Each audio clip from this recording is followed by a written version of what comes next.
Assalamu alaikum nga vendi ku zemra gjen qetësi.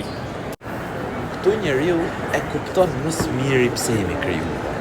Pra, për të adhuruar vetëm Allahun, pa i bë atij ortak, pa i bë atij ndërmjetës. Allahu thot në Kur'an: pastrojeni shtëpinë time, pra shapen, për ata që e vizitojnë, që rinë aty për adhurim dhe që falen duke u përpullur dhe për ullur.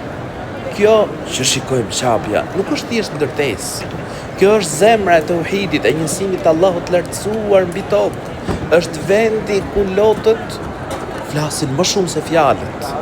Është vendi ku zemra shijon një lumturi që lidhet më shumë me krijuesin e gjithësisë. Kur shikojmë këtë ndërtesë, qapen, e kuptojmë më së miri se kjo botë është kalimtare. Veç adhurimi Allahut lartësuar është ajo që mbetet për gjithmonë. O Allah, bëj zemrat tona të lidhen vetëm me ty, o krijuesi i gjithësisë. Bëje këtë qabe burim drite, o Allah.